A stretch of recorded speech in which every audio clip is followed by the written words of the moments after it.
Olá a todos, sejam bem-vindos. Meu nome é Silvia Maria Sucena Mendes Coronel, sou aluna do curso de Engenharia de Petróleo do Centro da Foz de Itajaí e sou bolsista de iniciação científica PROIP, orientada pelo professor e doutor Fábio Ullmann Furtado de Lima, e por meio deste vídeo estarei apresentando o projeto de pesquisa intitulado Modelagem Gravimétrica 3D de domos salinos na bacia de campo utilizando inversão.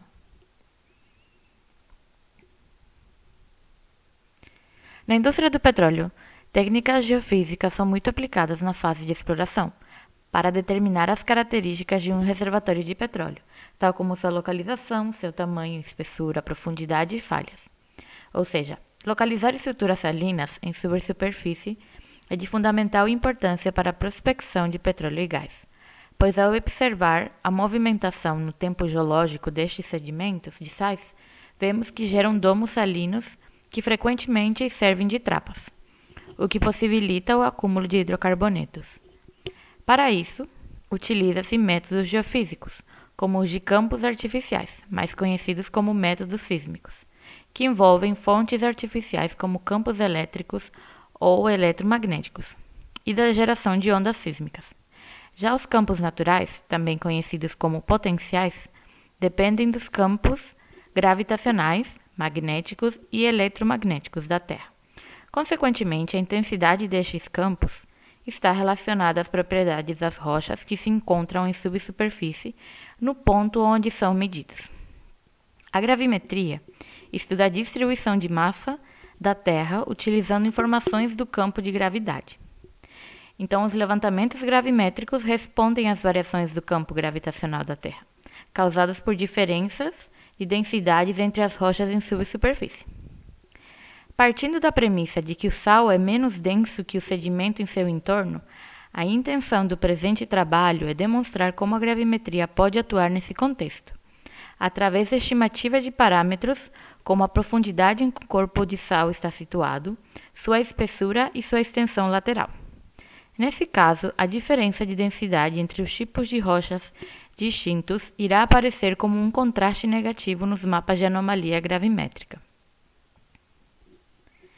A região a ser estudada será o Campo de Namorado, que está localizada na Bacia de Campos, que ocupa uma área de 49,5 km² e se encontra afastada a cerca de 80 km do litoral do estado de Rio de Janeiro.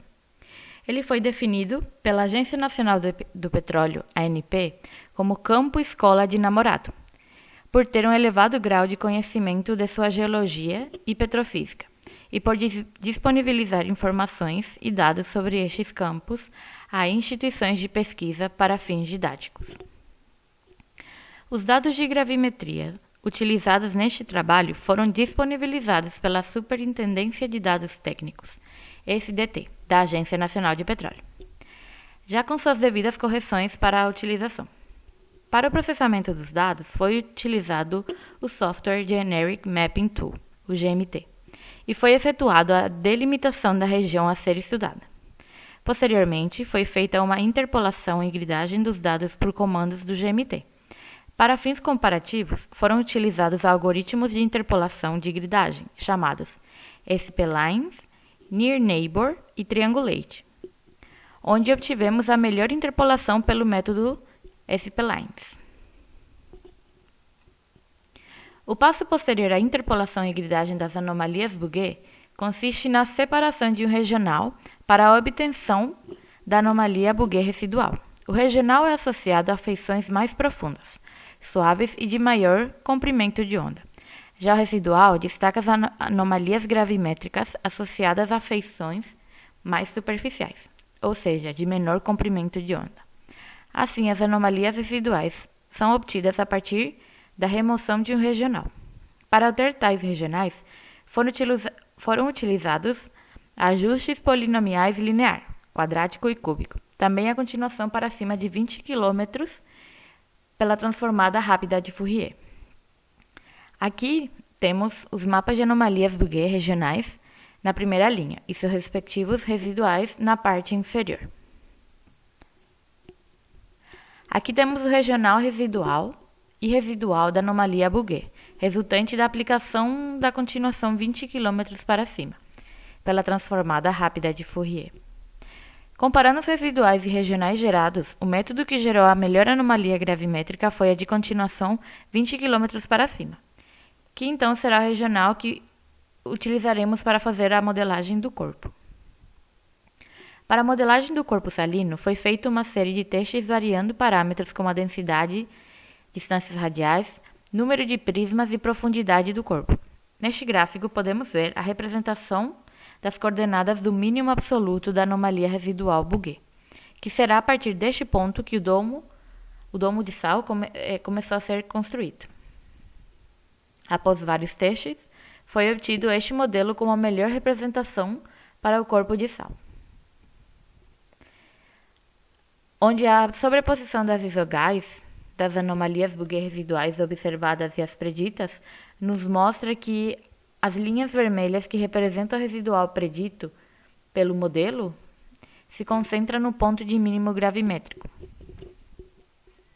Finalmente, podemos concluir que os melhores parâmetros para a modelagem do corpo de sal foram 10', com densidade de variação de densidade de menos 46 gramas por centímetro cúbico, distância radial inicial do corpo de 1,5 km, variações possíveis das distâncias radiais entre 0,5 e 20 km e profundidade de 2 até 5 km, o que fez que o modelo tendesse a alongar o corpo seguindo os mínimos negativos, ou seja, o modelo funciona bem para anomalias gravimétricas fechadas. Pelos resultados satisfatórios obtidos do campo de namorado, os dados disponibilizados pela ANP, tanto gravimétricos quanto sísmicos nas mesmas regiões, esta pesquisa terá continuidade e será integrado com a sísmica 3D, e também será modelo para outra anomalia negativa já isolada, na região do Campo de Marlim, também situada na Bacia de Campos. Quero agradecer à FAPESC, ao Governo de Santa Catarina, à CNPq, ao UDESC e ao meu orientador, professor e doutor Fábio Ullmann Furtado de Lima, pelo suporte para realizar esta pesquisa.